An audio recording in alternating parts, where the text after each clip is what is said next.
Federer tem 43, tá?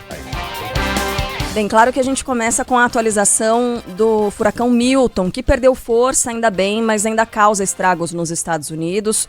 O fenômeno tocou o solo da Flórida ontem à noite e deixou um rastro de destruição, né, Ivan Brandão? É isso, a última informação é que ele acabou de deixar o continente, voltou para o mar, ainda em categoria 1, que é a mais fraca, mas ainda assim ventos na casa dos 140 quilômetros por hora. Inclusive, agora há pouco, o Centro Nacional de Furacões lá dos Estados Unidos emitiu um alerta dizendo que, apesar dele ter saído, deixado o continente e avançado para o mar novamente, Carla, ele ainda é perigoso, e sim, deixou um rastro de destruição. Uma das cidades mais afetadas foi São Petersburgo.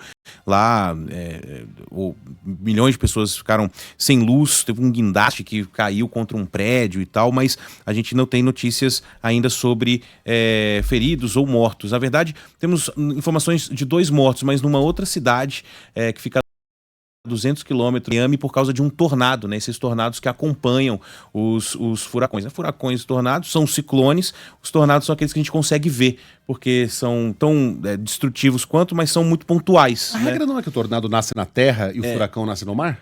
Mas a diferença, essa diferença pontual são ciclones, né? Mas isso diferencia eles também. Mas a visibilidade, o que você consegue ver de um tornado, que você vê aquele funil de vento e ele vai e sai destruindo, eles são muito pontuais, são bem menores do que os furacões, mas, cara, foram dezenas juntos, né? E chegaram, inclusive, antes do próprio furacão à costa da Flórida. Lá em São Petersburgo, a situação foi acompanhando, claro, tudo que estava saindo na imprensa dos Estados Unidos, muita chuva, muitos alagamentos, e só agora de manhã que vai ser possível mesmo ter uma medida maior dos estragos que foram causados, mas as imagens ali da live já mostram mais ou menos o que aconteceu. Em São Petersburgo, inclusive, fornecimento de água foi suspenso durante a madrugada, parte do teto do estádio do Tampa Bay Rays, que é um time da Liga Norte-Americana de Beisebol, foi arrancado pela força do vento, e é isso, essa é a situação, pelo menos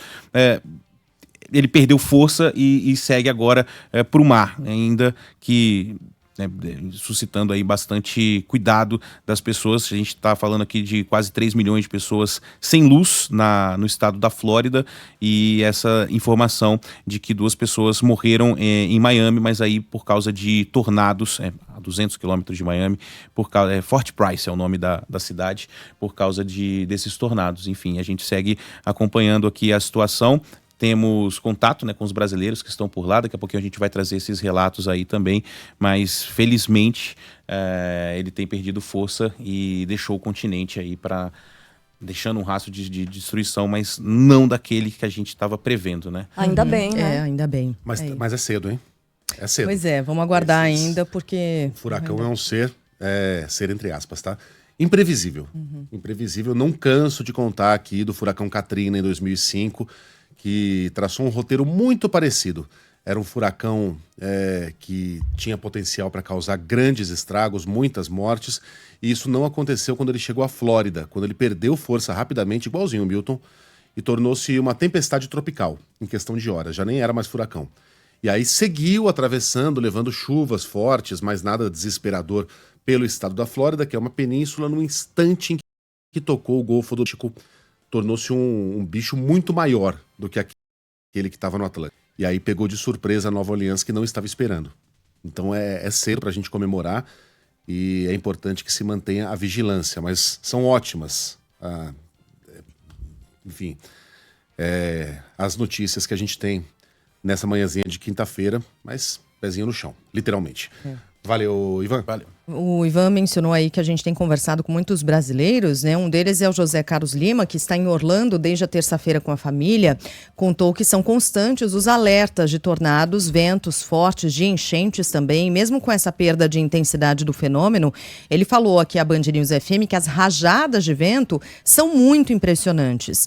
Ele disse que o suprimento de combustível e até de outros itens, outros mantimentos ainda não foi afetado, mas em regiões mais próximas à Tampa, por onde o furacão tocou o solo, já havia sim dificuldade de abastecimento.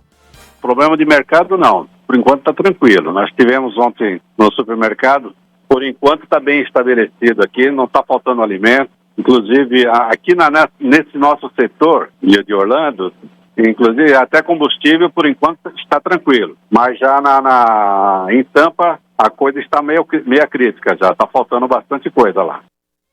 A brasileira Edna Araújo mora em Tampa há 20 anos. Precisou se refugiar em Atlanta, na Geórgia.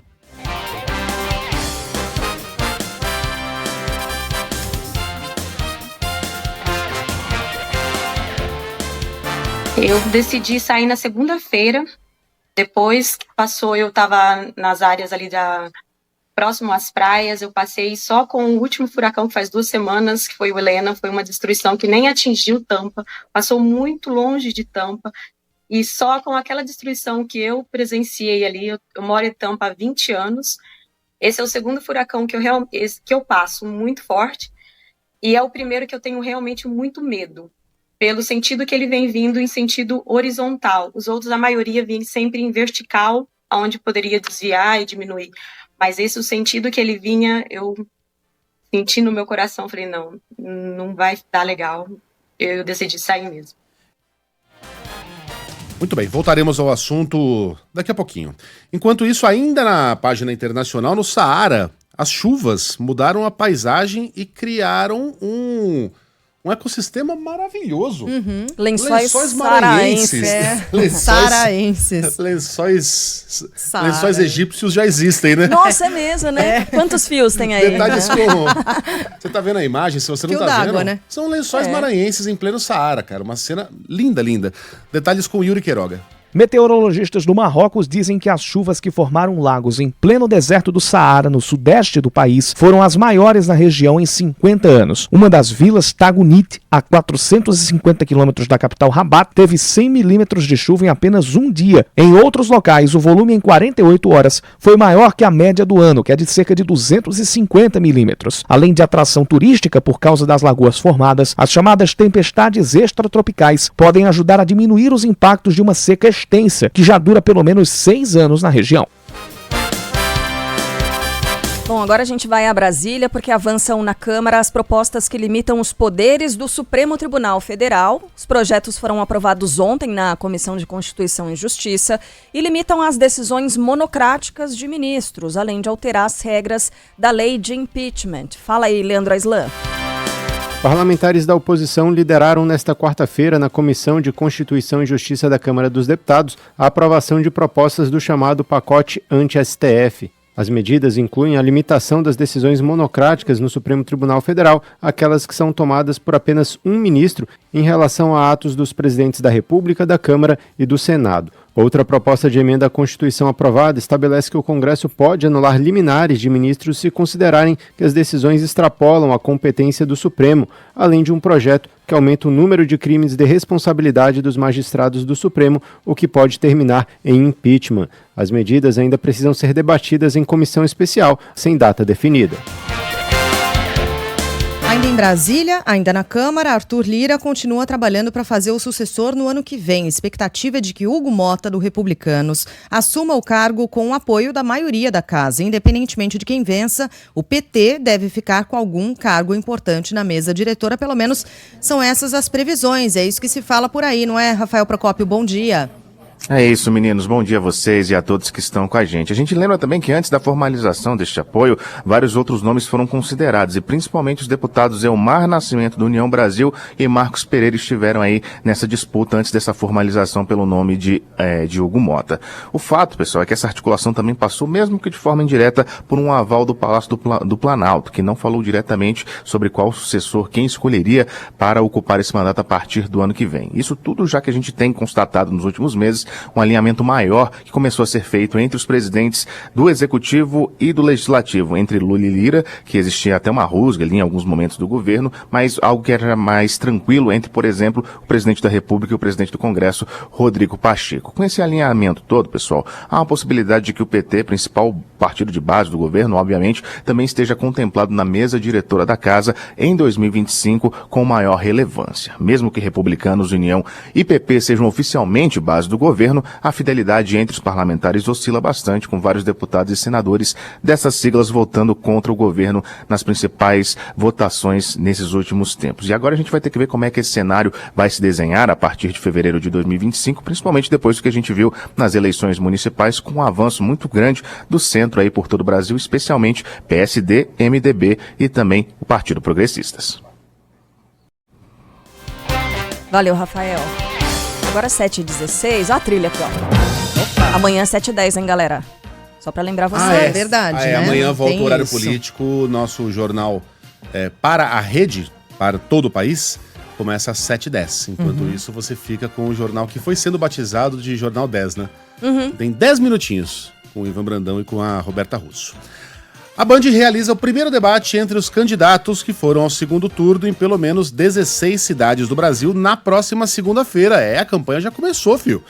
É a oportunidade de o eleitor ver as propostas de quem quer governar os municípios nos próximos 4 anos. Os candidatos estarão frente a frente durante 1h30. Aqueles que não aparecerem serão representados por uma cadeira vazia no palco, como manda o regulamento da Band. E quem vier será entrevistado, né, por 1h30. Tudo com cobertura completa e transmissão simultânea da Band News FM. As regras serão semelhantes aos dos debates de outras cidades com o segundo turno. Em São Paulo, o programa contará com a participação direta do público por meio da Sala Digital, uma parceria inédita entre a Band e o Google. E o alcance do debate no primeiro turno dá uma dimensão da importância deste novo encontro. Além da audiência ao vivo nas redes digitais, os conteúdos ligados ao debate alcançaram 7 milhões de pessoas, o que corresponde a quase 76% dos eleitores de São Paulo, isso só nas 3 horas seguintes após o confronto.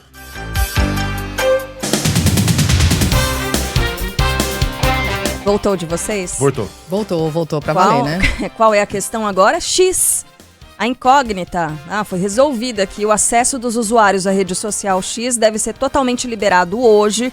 Ontem, para uma boa parte do Brasil, já as contas voltaram, né? Todas as operadoras já foram notificadas sobre a medida pela Agência Nacional de Telecomunicações e muita gente já conseguiu matar a saudade da plataforma ontem. Curto usar o Twitter, fico feliz que voltou. Espero ver todos os meus amigos e toda a galera lá. Olha, não vi muito ódio ainda não, só um pouquinho. Só uma questão de tempo. Mas talvez seja né? que a gente tá um pouco descansado, né, disso tudo. Agora as fofocas, elas são boas demais, né? Rapaz, tem informação, claro, né, que tem muita informação, tem os perfis oficiais, mas o pessoal posta umas bobagens muito engraçadas e muito interessantes. Muito. Não é? A suspensão e a volta da rede social tem sido uma longa novela e você acompanhou por aqui esse imbróglio que começou com as afrontas do dono do X, o Elon Musk, ao judiciário brasileiro. Ele se recusou a suspender perfis de investigados pelo Supremo Tribunal Federal e deixou a rede social sem representante legal aqui no país e ainda não pagou as multas, quer dizer, naquela época, né? Não havia saldado aí as multas milionárias pelo descumprimento das ordens judiciais. Aí a coisa só mudou no fim de agosto, quando o Alexandre de Moraes bloqueou as contas de outras empresas do Elon Musk, incluindo a Starlink, e tirou do ar essa rede social, o X. Nessa semana, a Procuradoria-Geral da República deu parecer favorável e o ministro determinou o retorno da plataforma. Para o advogado especialista em direito digital, Luiz Augusto Durso, o caso X deixa algumas lições. Temos que manter o rigor em cima das Big Techs para mostrar que não importa que elas são bilionárias, poderosas, ainda precisam cumprir as decisões judiciais e as leis, e se discordarem, tem toda a capacidade de recorrer e denunciar ao Congresso Nacional e à imprensa. A volta do X no Brasil repercutiu em jornais pelo mundo, o tom foi de derrota e giro de 180 graus de Elon Musk. Vamos falar agora de economia. O ministro da Fazenda afirma que a alta da inflação identificada pelo IBGE no mês passado é temporária e volta a defender a redução da taxa básica de juros da economia brasileira. Fernando Haddad analisou ontem os números do IPCA, que subiu 0,44% em setembro e atingiu o nível mais alto desde 2021. A taxa foi impactada principalmente pelo reajuste nas contas de luz, que passaram para a tarifa bandeira tarifária, né, mais cara por causa da estiagem e a queda no nível dos reservatórios. A seca que atingiu as plantações também levou a um período de elevação nos preços dos alimentos. Com isso, a inflação brasileira acumula alta de 4,42% em 12 meses e de 3,31% nesse ano de 2024. Os investidores repercutiram esses números, o dólar avançou 1%, fechou a quarta-feira valendo R$ 5,58 e o Ibovespa caiu 1,18%. Ministro Fernando Haddad minimizou, porém, o cenário e falou em ascensão passageira. Demonstra claramente que os núcleos estão bem comportados, mas que a seca está afetando dois preços importantes, que é energia e alimentos. Isso não tem a ver com juro, juro não vai chover, né? Mas é temporário, né? Não é uma coisa que vai se estender no tempo. Daqui a pouco a chuva chega e as coisas voltam ao normal, os preços voltam ao normal. Mas isso tem que ser analisado com a devida cautela, né? A partir de 2025, o comitê que discute o futuro dos juros da economia brasileira no Banco Central será formado por uma maioria de indicados pelo presidente Lula. Nessa semana, Gabriel Galípolo foi aprovado com uma ampla vantagem no Senado para assumir o comando do BC. Para Fernando Haddad, o aval dos parlamentares é um sinal de que as coisas vão bem institucionalmente. A sabatina foi feita e a votação muito expressiva. Eu penso que é um sinal de que institucionalmente as coisas vão bem. E o Galípolo ficou de ato contínuo levar ao presidente Lula alguns nomes, né, uma vez que ele que indica para o Senado para que esses nomes sejam sabatinados.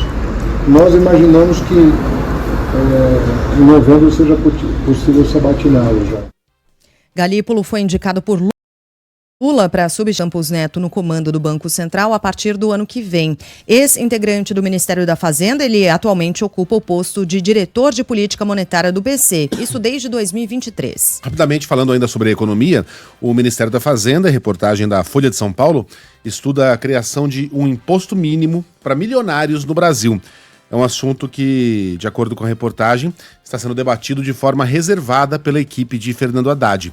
A ideia é usar os recursos para elevar a faixa de isenção do imposto de renda para quem ganha até R$5 mil, o que é uma promessa de campanha. Aliás, é promessa de campanha de todos os presidentes dos últimos anos, mas ninguém consegue cumprir. 2 anos se passaram já do governo Lula, desse governo Lula, e nada de cumprir, né? Nada. Aliás, nem chegou perto por enquanto. O imposto mínimo sobre as pessoas físicas teria uma alíquota entre 12% e 15% e seria cobrado sobre o valor que não foi tributado no imposto de renda, como lucros e dividendos, ainda de acordo com a reportagem. Aí, um objetivo na vida. Quero pagar esse imposto. Quer, né? Eu quero chegar lá. Meta, né? Vem imposto. Vem imposto. Pagar com uma felicidade. Ou, enquanto isso, né, o prazo para as pessoas físicas e jurídicas com dinheiro em contas inativas sacarem os recursos termina em menos de uma semana. Isso na próxima quarta-feira, dia 16. Os valores que não forem retirados serão incorporados ao Tesouro Nacional. Muita gente já conferiu se tem dinheiro ou direito a algum recurso, o que provocou, na mesma medida ali, felicidade e decepção. Eu já peguei há anos anteriores, né? R$2,58. Já tirei R$10. Nem um centavo. Decepcionado, pensei que ia ter. Ai, agora tô feliz, tomara que seja bastante. Então, é pouco, mas é meu, né? Pois é. Para verificar se você tem alguma quantia parada, é necessário acessar o seguinte site, valoresareceber.bcb.gov.br. Aí você tem que informar o seu CPF e a data de nascimento. Repetindo, valoresareceber.bcb, de Banco Central do Brasil, .gov.br. Na plataforma é possível pedir a liberação dos valores, inclusive de pessoas já falecidas. Quem estiver na lista de contemplados deverá fornecer uma chave Pix para que o valor seja recebido. O contador Delmo Oliveira destaca a importância de se fazer o resgate do dinheiro parado em contas inativas como um direito pessoal. Cada centavo que tiver lá é da pessoa. Se é da pessoa, é direito dele, ele deve buscar o seu direito. É nosso, está no lugar que não devia estar, ele tem que estar no nosso bolso, então vamos buscar o dinheiro. Segundo o Banco Central, mais de 8,5 bilhões de reais estão disponíveis para resgate. Acabei de entrar aqui. Nada. Não foram encontrados valores a receber. Mas você será tributada nos impostos de milionários. Vamos atrás. Vamos atrás disso aí. Você tem, Megali? Tenho, mas eu tô com Tenho, tá lá. Você tem dinheiro. Da outra vez eram 11 centavos, não tô muito animado. Mas tem. Só que eu não tô conseguindo, por questões técnicas, acessar o gov.br, então eu não faço ideia de quanto dinheiro tem lá. Mas eu também tava com problema no gov.br e agora nesse site que a Carla acabou de passar, consegui. Então vê se de repente nesse site o valoresareceber.bcb.gov.br se dá certo também. Ver, foi lá que eu fui, aqui esse você é do bancocentral.gov, aí tem aqui, ó, consulte valores a receber. Isso. Aí, primeiro você coloca o seu CPF. Uhum. Boa. Data de nascimento na sequência. Data aí, de nascimento. Código lá que aparece para mostrar que você não é um robô, se você for. Aí lamento, não há valores a receber para robôs. Tem pessoa jurídica, não pode ter pessoa... E aí, apareceu o seu? Verifique. Não foram encontrados Não foram valores, encontrados valores. É uma decepção, né? Aí, ó. Decepção. Pode ser versus os personagens aqui. Isso. Vamos ver Luiz Megali agora. Se eu soubesse que diabo de caractere é esse que eu preciso digitar. Pô, às vezes isso acontece, né? Ele colocou para ouvir os caracteres. FP8WP, foi isso que ele falou, né? Foi. FP8WP. Vai. Consult. Vai. Tenho. Mas é isso. Não, mas é isso. Conta gov.br e eu não consigo fazer essa conta. E apareceu mesmo que ele tem valores a receber. Não aparece o valor, né? Não. Aí. Não. Vixe. Aparece um cifrão dourado. É isso que aparece mesmo, né? É? Não, é só um vizinho. Em frente. O assunto agora é sério, a gente faz contato com o Rio de Janeiro. Morreu, infelizmente, o segundo menino que comeu um bombom envenenado no Rio de Janeiro. Benjamin Rodrigues Ribeiro, de 7 anos, estava internado havia 10 dias em estado grave. Suspeita de dar o doce às crianças ainda é procurada pela polícia. Fala, João Boeri. Morre a segunda criança que teria sido envenenada com um brigadeiro na comunidade Primavera, em Cavalcante, na zona norte da cidade do Rio de Janeiro. Benjamin Rodrigues Ribeiro, de 7 anos, estava internado no Hospital Miguel Couto, na Gávea, na Zona Sul. Nesta quarta-feira, a unidade confirmou a morte encefálica do menino. A principal suspeita é intoxicação. O caso aconteceu no final de setembro. Uma outra criança, Ítalo Rafael Tobias Rosa, de 6 anos, brincava na rua quando, de acordo com parentes, uma mulher ofereceu um doce ao primo de Ítalo. O menino aceitou o brigadeiro e logo depois trocou com Benjamin. Ítalo sofreu uma parada cardiorrespiratória e morreu. A Polícia Civil investiga o caso, que está sob sigilo. Bem, agora em São Paulo, ontem nós comentávamos com os ouvintes, né, de São Paulo sobre essa história de um assassinato que aconteceu no fim de semana. E agora a gente tem mais detalhes. Foi durante uma tentativa de roubo de moto em um posto de combustíveis. E agora a gente fica sabendo que um policial confundiu a vítima com os criminosos, né, Roberta Russo, por meio de imagens de câmera de segurança. Esse PM de folga, ele é flagrado atirando contra as vítimas dessa tentativa de roubo. Bom dia, Roberta. Bom dia, gente. A Secretaria de Segurança Pública de São Paulo abre um inquérito para investigar o caso em que um policial militar teria atirado em uma mulher vítima de um assalto em um posto na zona sul da capital paulista. Isso aconteceu depois da divulgação das câmeras do circuito, que mostram o momento em que 6 criminosos chegam de moto e tentam assaltar um casal. Aí um policial militar de folga percebe a situação e começa uma troca de tiros no local. No vídeo, dá pra gente perceber o momento em que o policial aponta a arma na direção do casal e logo depois corre em direção aos assaltantes que fugiram. Marcela da Silva Ribeiro não resistiu aos ferimentos. Ela foi enterrada nesta terça-feira no Piauí. O caso aconteceu, como a Carla falou, no último domingo. Segundo a Secretaria de Segurança Pública, a autoridade policial, as autoridades estão analisando as imagens, realizando diligências para esclarecer os fatos. Nossa, gente. Mas é muito triste. É um segundo caso que acontece, foi nesse ano mesmo, não foi? Na região do Morumbi, em que houve... Ou foi no ano passado, gente? Acho que foi no começo desse ano. Foi no começo desse ano, Foi no né? primeiro trimestre, eu acho, Em que um casal... era um casal também, né? Que estava chegando de moto em um prédio na região do Morumbi. Também houve essa abordagem de criminosos e um agente confundiu e atirou nas vítimas em vez de atirar nos criminosos. Quer dizer, não sei se seria o caso de atirar em alguém nessa situação. É claro que a tentativa, né, era de evitar que o crime acontecesse, mas... no meio de tanta gente, a gente está observando as imagens aí, é um poço de combustíveis que estava cheio no momento, os frentistas trabalhando ali, vários carros em várias bombas. Enfim, terrível. De uma Muito forma ou de triste. outra, foi uma ação que terminou de forma desastrosa, com a morte dessa mulher, como disse a Roberta, de 33 anos, que se casaria nos próximos dias. Muito triste. Obrigada, Roberta. Valeu, gente. Agora, uma notícia também importante: está sancionada a lei que aumenta a pena de prisão para quem comete feminicídio, punição que hoje vai de 12 a 30 anos, passa a ser de 20 a 40 anos de prisão. Falei que é uma decisão importante, porque a gente fala tanto sobre o aumento no número de casos de feminicídios, mas ainda bem, por outro lado, das denúncias de mulheres que se antecipam, né, e que tratam das agressões sofridas por elas, que fazem BO, que registram BO antes que essa tragédia aconteça, né? Porque a gente sabe, as agressões psicológicas, físicas, elas podem ser o feminicídio de amanhã. Então é importante que isso seja denunciado ainda antes. E agora, com essa informação de uma sanção da lei aumentando essa punição. As condenações podem ser ampliadas em 1/3 em algumas situações, como se a vítima for gestante ou se o crime for cometido na presença de filhos ou pais. O texto cria também um artigo específico no Código Penal para o assassinato motivado pelo fato de a mulher ou de a vítima ser mulher. Antes considerado um homicídio qualificado, a nova lei também torna o feminicídio um crime hediondo. O avião da FAB, que faz os resgates de brasileiros no Líbano, deve chegar hoje, de novo, ao Brasil. É a terceira vez que a aeronave, o KC-30, traz pessoas retiradas do território do país no Oriente Médio desde o início da semana. O governo federal estima que no total 3.000 pessoas vão precisar de apoio no país. O ministro das Relações Exteriores, Mauro Vieira, explica como tem funcionado a comunicação com quem deseja sair do território libanês.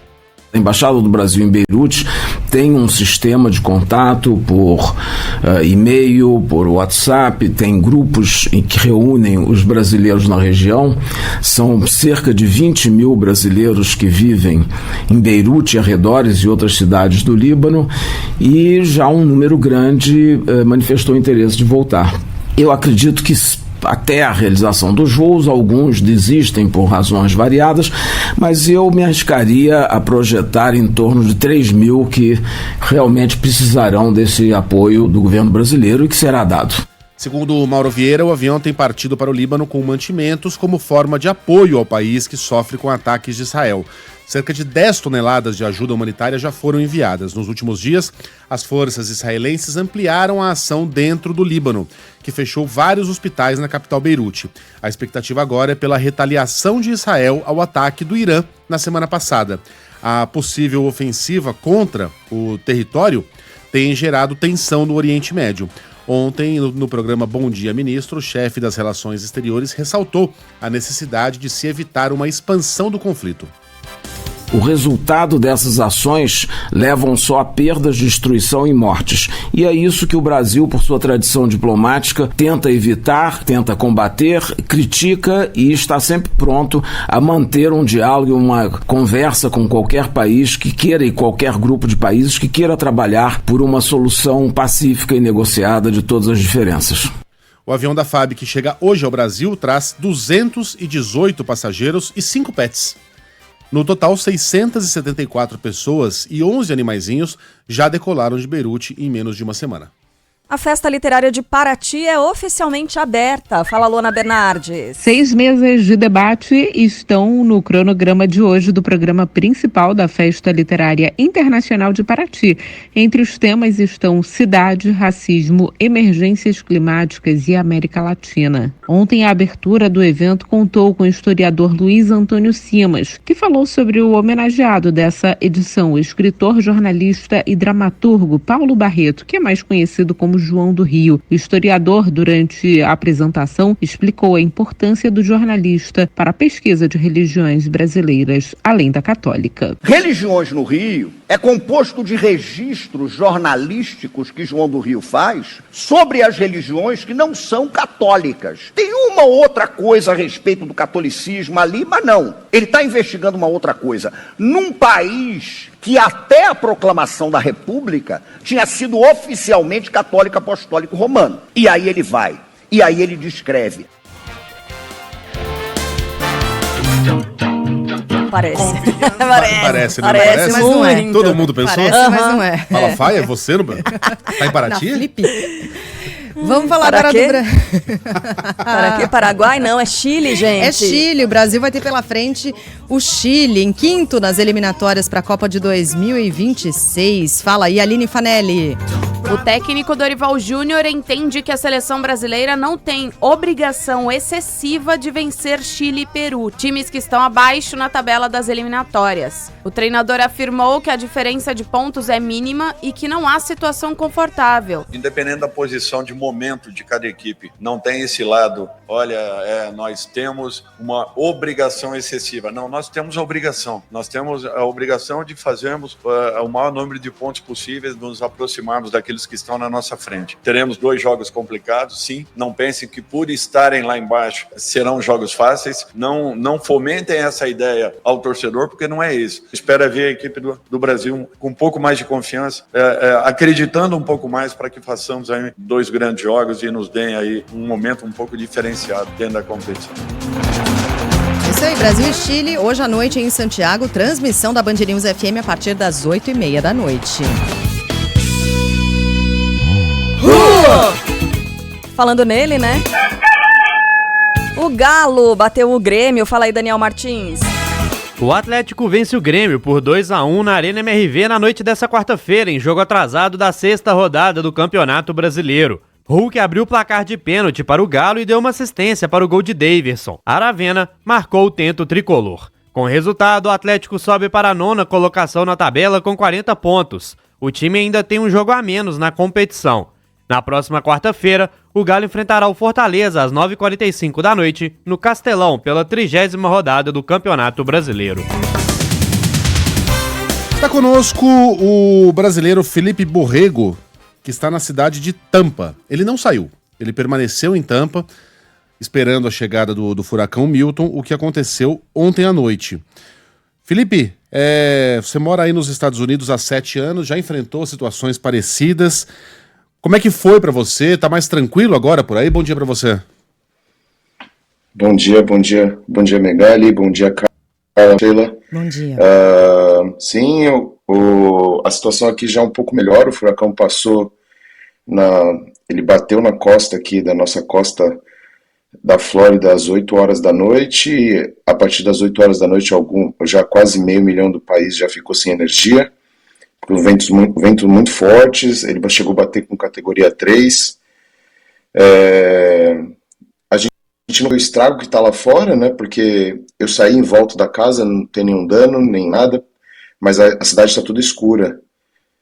Então a gente não consegue saber mais ou menos o que aconteceu, o que foi ocorrido, a gente não consegue ver notícia ainda nem nada, mas estamos tentando ver quais são os próximos passos, né? O Felipe, você chegou a colocar proteção aí nas janelas, nas portas, né? Como é que foi esse processo de preparação e como é que foi essa última madrugada para você? Você ouviu os ruídos, muito barulho? Porque fala-se da ventania muito, muito forte, né? Sim, nas últimas 48 horas, tá aí as fotos aqui da chuva, a hora que ele impactou aqui na Flórida. Quando ele passa não é muita chuva, mas muito vento. A gente conseguiu colocar esses painéis de metal nas janelas para proteger de impacto ou de qualquer dano que venha acontecer nas casas, né, para não entrar água. O barulho ontem é um pouco assustador, mas a gente já está acostumado, a gente já passou por alguns aqui já nos últimos 7 anos, mas a casa inteira estrala, é muito barulho na janela, porque essa telha de metal, a hora que bate alguma coisa, ela chacoalha, ela vibra dentro da casa, a casa escuta alguns barulhos, assim, quem não está acostumado fica com um pouco de medo, mas a gente já passou por alguns aqui, já está acostumado, mas é isso. Ô Felipe, é claro que assim, a preocupação é toda com a vida, em proteger as pessoas para que não fiquem feridas. Depois com a casa, né, você colocou aí essas placas de metal nas casas que tem a possibilidade. Ele mandou um vídeo, né, pra gente, no momento em que o furacão estava se aproximando, ainda não tinha chegado, então a gente pode ver com a luz do dia. E me chamou a atenção o fato de tantos carros estarem do lado de fora das casas. Porque quando a gente pensa em furacão, pensa em tornado, a gente imagina aquelas coisas de filme com tudo voando, né? Tudo indo pelos ares. E eu fiquei me perguntando, será que as pessoas estão com esses veículos do lado de fora por quê? Tem gente que está pensando ainda em sair e já não dava mais tempo. Os carros, eles ficam do lado de fora. Como eu disse, né? Em primeiro lugar, as vidas das pessoas importam. Mas depois disso, os carros, eles sofrem muitos danos. Me conta um pouco dessa situação, por favor. Por que eles não estão dentro das garagens? É uma situação engraçada aqui nos Estados Unidos, porque a garagem vira um storage. Você põe tudo que você tem dentro da casa, que você não usa. A garagem não serve para os carros. É muito engraçado isso, mas as pessoas fazem academia, põem ferramenta, põem tudo que ele tem de sobra da casa, que ele não quer deixar à vista, em tese ele deixa dentro da garagem. Então a maioria das pessoas deixa os carros para fora, por costume, né, por usar essa garagem por outro motivo. Mas os danos aqui na minha cidade, ele passou exatamente na minha cidade. Eu não consigo te falar quais são os danos nos carros que estão parados na porta da minha casa. Muitas folhas, muitas voaram, mas não tem água porque não tem perigo de inundação, que acho que a maior preocupação e o maior perigo do cão é a inundação e não... Os ventos também, né, mas as nossas casas aqui são preparadas. Depois de 2012, o governo solicitou que as incorporadoras fizessem esse upgrade nas casas. Quando você compra a casa, é obrigatório ter essas placas de metais para proteger as janelas. Então, por esse motivo, os carros ficam do lado de fora mesmo. Então, só por uma questão de costume e porque a maioria das vezes as garagens não tem espaço para os carros. E o carro não é tão caro lá quanto é aqui no Brasil também, né? Muito pelo contrário. Ô Felipe, eu vou cometer um atrevimento aqui. Você fique à vontade, por favor, para falar não, tá? Até de uma maneira incisiva, se necessário. Você conseguiria nos levar lá para fora? É seguro você abrir a porta e mostrar pra gente como é que tá lá fora? Sim. Aí. Tem certeza? Tem que estar lá, personalmente. Ou não, a gente já tem. Sim, ele já passou, já. Só vou tentar ir com uma lanterna, alguma coisa. Falou, né? Ele falou que você estava falando, né, Felipe, que tá faltando luz, né? Então dá pra gente observar. Sim.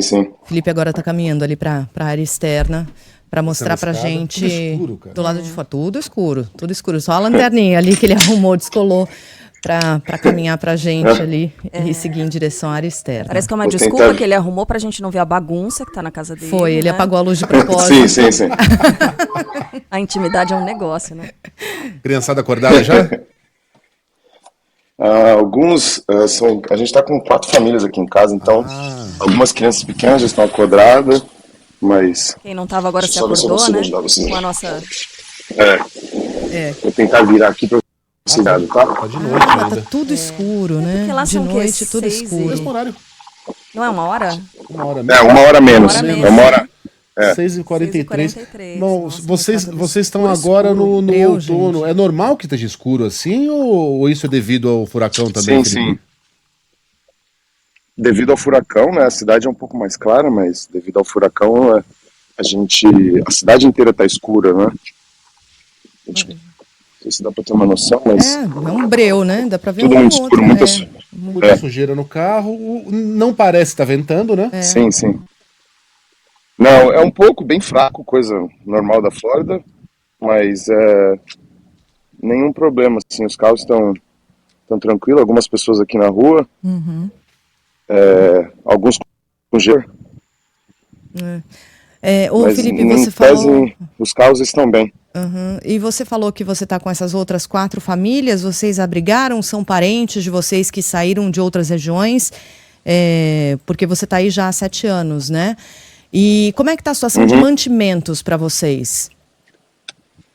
A parte de mantimentos agora a gente vai ver, né? Porque nos Estados Unidos, quando acontece isso, é a parte de enlatado. A gente tem um botijão de gás para poder cozinhar e fazer as coisas, né? Mas energia em tese a gente não tem. Algumas pessoas têm gerador. Os últimos furacões eu tinha gerador. Esse ano eu estou sem. Mas ver exatamente o que vai acontecer a partir de agora, né? A gente não tem para ficar sem energia.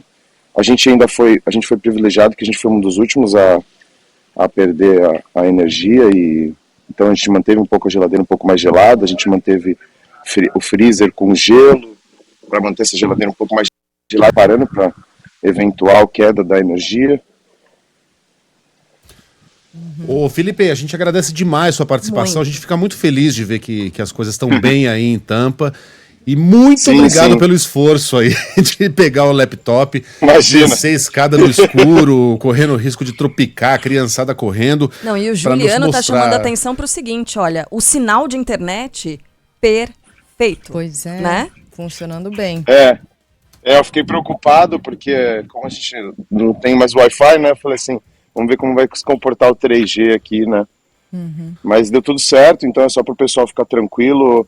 As pessoas os brasileiros que estão aqui estão, pelo que a gente consegue saber e ouvir falar, são todos seguros, a maioria na casa de amigos, não tem acho que brasileiro em abrigo, essas coisas aqui, a maioria se abriga na casa de amigos, de pessoas que estão aqui mais tempo.